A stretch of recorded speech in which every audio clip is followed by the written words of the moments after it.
Hello cinema lovers and especially Marvel lovers. చాలా years నుండి social మీడియాలో అండ్ ఫ్యాన్ థియరీస్, లీక్స్ అన్ని కలిపి ఒక గాసిప్ గా తిరుగుతున్న కెప్టెన్ అమెరికా టాపిక్ క్లియర్ అయింది. క్రిస్ ఈవన్స్ నిజంగానే మళ్ళీ ఎంసీయూ అంటే మార్వెల్ సినిమాటిక్ యూనివర్స్ కి తిరిగి వస్తున్నారు. సేమ్ అదే స్టీవ్ రాజర్స్ పాత్రలో. అది కొత్తగా వస్తున్న అవెంజర్స్ డూమ్స్డే మూవీలో. ఇది క్యామియో కాదు, ఫుల్ స్టోరీని ఇంపాక్ట్ చేసే రిటర్న్ అని అర్థమవుతుంది. కానీ ఇక్కడ చాలా మందికి వచ్చిన ఫస్ట్ డౌట్ ఏంటంటే ఎండ్ గేమ్ లో అంత అందంగా ముగిసిన స్టీవ్ కథని మళ్ళీ ఎందుకు తీసుకొస్తున్నారు, అండ్ ఇంకా ముఖ్యంగా ఇప్పుడిప్పుడే కెప్టెన్ అమెరికాగా నిలదొక్కుంటున్న శామ్ విల్సన్ క్యారెక్టర్ కి ఇది అన్యాయం కదా అనే క్వశ్చన్ అందరిలో రేజ్ అవుతుంది. సో దీని గురించి ఫుల్ డీటెయిల్స్ ఏంటో చూసేద్దాం. 2019 లో వచ్చిన అవెంజర్స్ ఎండ్ గేమ్ లో స్టీవ్ రాజర్స్ స్టోరీ చాలా ప్రశాంతంగా ముగిసింది. అతను ఇన్ఫినిటీ స్టోన్స్ ని తిరిగి ఇచ్చే జర్నీలో తన జీవితంలో ప్రేమ కోల్పోయిన పెగ్గీ కార్టర్ దగ్గర ఆగిపోతుంది. ఇక యుద్ధాలు, త్యాగాలు, బాధ్యతలన్నీ పక్కన పెట్టి ఒక సాధారణ మనిషిలా జీవించాలని డిసైడ్ అవుతాడు. చివరికి ముసలివాడిలాగా తిరిగి వచ్చి తన కెప్టెన్ అమెరికా షీల్డ్ ని శామ్ విల్సన్ కి అప్పగిస్తాడు.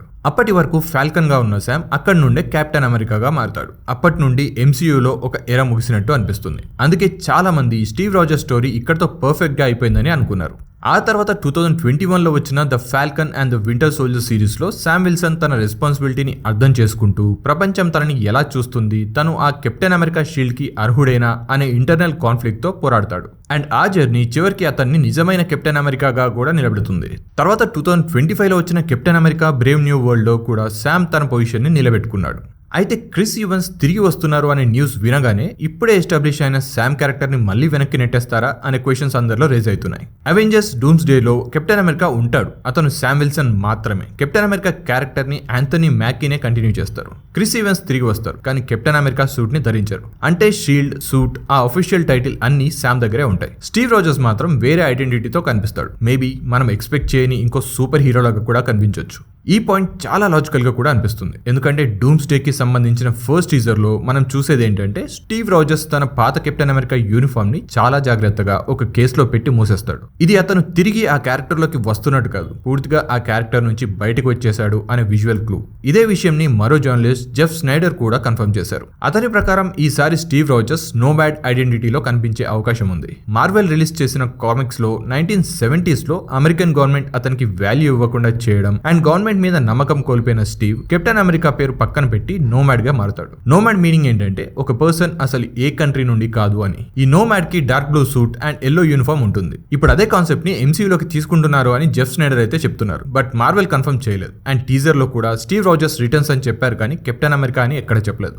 ఇలా చేయడం వల్ల మార్వెల్ రెండు పనులు ఒకేసారి చేస్తోంది. ఒకవైపు శామ్ విల్సన్ ని వన్ అండ్ ఓన్లీ కెప్టెన్ అమెరికాగా నిలబెడుతోంది. మరోవైపు స్టీవ్ రాజర్స్ లెగసీని డిస్ట్రాయ్ చేయకుండా ఇంకో మెచ్యూర్డ్ క్యారెక్టర్ గా ముందుకు తీసుకెళ్తుంది. అండ్ రాబోయే స్టోరీస్ కి స్టీవ్ రాజర్స్ అవసరం కూడా ఉందని అనిపిస్తుంది. ఎందుకంటే అవెంజర్స్ డూమ్స్డే అనే టైటిలే చెప్తుంది. డూమ్స్డే మీనింగ్ ఏంటంటే ఈ ప్రపంచం బ్రతికి ఉండే చివరి రోజు అని. ఇది ఒక సాధారణ విలన్ మూవీ కాదు, ఇది యూనివర్స్ లెవెల్లో ఉండబోయే క్రైసిస్. మల్టీవర్స్ మొత్తం డేంజర్ లో పడిపోతుంది.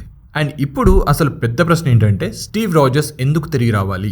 ఆన్సర్ చాలా సింపుల్. మార్వెల్లో చాలా సూపర్ హీరోస్ ఉన్నారు, అయితే డూమ్స్డేలో కేవలం స్ట్రెంత్ సరిపోదు. ఇక్కడే లీడర్షిప్, మొరాలిటీ, సాక్రిఫైస్ తెలిసిన పర్సన్ ఉండాలి. థానోస్ టైంలో అందరూ ఓడిపోయినప్పుడు కూడా అవెంజర్స్ అసెంబుల్ అని ముందుకు నడిపించిన వ్యక్తి స్టీవ్. ఇప్పుడు మల్టీవర్స్ చీలిపోతున్నప్పుడు, హీరోస్ ఒకరిని ఒకరు నమ్మకపోతున్నప్పుడు ఆ నమ్మకాన్ని మళ్ళీ కల్పించే వ్యక్తి అవసరం. అందుకే స్టీవ్ తిరిగి వస్తాడని నేను అనుకుంటున్నాను. కానీ అతను ఎండ్ గేమ్ లో మనం చూసిన స్టీవ్ కాదు. ఎంసీయూ ఆల్రెడీ మనకు మల్టీవర్స్ కాన్సెప్ట్ ని క్లియర్ చేసింది. Loki, spider man no way home, doctor strange in the multiverse of madness, ఈ మూవీస్ అన్ని ఒక విషయాన్ని క్లియర్ గా చెప్పాయి. ఒక్క పర్సన్ కి డిఫరెంట్ వర్షన్స్ ఉండొచ్చు. స్పైడర్ మ్యాన్స్ లో ఒక్కో యూనివర్స్ లో ఒక్కో స్పైడర్ మ్యాన్ ఉండి తన ఎంజే ని లవ్ చేయడం అండ్ తన టైమ్ లైన్ లో వచ్చే విలన్స్ ని అంతం చేయడం ఇలా జరిగింది. అలానే డూమ్స్డే లో కనిపించే స్టీవ్ ఒక ఆల్టర్నేట్ యూనివర్స్ నుంచి వచ్చిన స్టీవ్ అయ్యే అవకాశం చాలా ఎక్కువ. అంటే ఎండ్ గేమ్ లో ఓల్డ్ ఏజ్ లాగా తన స్టోరీ హ్యాపీ ఎండింగ్ అనే ఉంటుంది.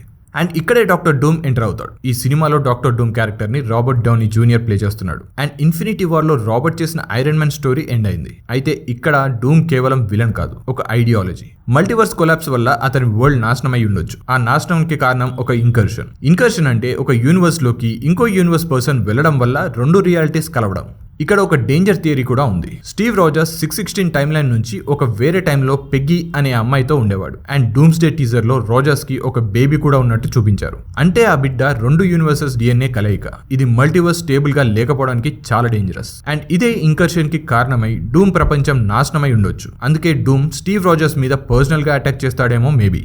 థియరీస్ ప్రకారం డూమ్స్డేలో చివరికి అవెంజర్స్ ఓడిపోతారు, డూమ్ గెలుస్తాడు. కానీ అతను ఇలా మల్టీవర్స్ కాకుండా ఒకే ఒక్క ప్రపంచాన్ని సృష్టిస్తాడు, అదే బ్యాటిల్ వరల్డ్. అనేక యూనివర్సెస్ కలిసిన ఒక డిస్టార్టెడ్ రియాలిటీ. ఇది తర్వాత రాబోయే సీక్రెట్ వార్స్ మూవీకి సెటప్. ఈ డూమ్స్ డే ఒక అవెంజర్స్ ఇన్ఫినిటీ వార్ లాంటి ఎండింగ్ తో ముగుస్తుంది. అండ్ ఇందులో కూడా కొందరు సూపర్ హీరోస్ చనిపోయే ఛాన్స్ కూడా ఉంది. ఫైనల్ గా చెప్పాలంటే అవెంజర్స్ డూమ్స్ డేలో స్టీవ్ రాజర్స్ రిటర్న్ అనేది ఏదో ఫ్యాన్స్ కోసం క్రియేట్ చేసిన క్యారెక్టర్ అయితే కాదు. తన రోల్ అవెంజర్స్ స్టోరీకి చాలా అవసరం. శామ్ విల్సన్ ని తగ్గించడానికి కాదు, అతని పవర్ అండ్ ఐడెంటిటీని ఇంకా పెంచడానికే. టెక్నాలజీ, మ్యాజిక్, పవర్ ఎంత ఉన్నా చివరికి ప్రపంచాన్ని కాపాడింది మన వాల్యూసే అని అతని క్యారెక్టర్ ద్వారా మార్వెల్ చెప్తోంది. అందుకే ప్రపంచం అంతమయ్యే సమయంలో మార్వెల్ మళ్ళీ స్టీవ్ రాజర్స్ ని పిలుస్తోంది. ఇలా బయట ఎన్ని థియరీస్ మాట్లాడుకున్నా సరే సినిమా వచ్చేదాకా మనకు మాత్రం ఎలాంటి క్లారిటీ అయితే ఉండదు. సో నెక్స్ట్ వచ్చే teasers, trailers and movie release కోసం వెయిట్ చేస్తూ ఉందాం. అప్పటిదాకా బాయ్.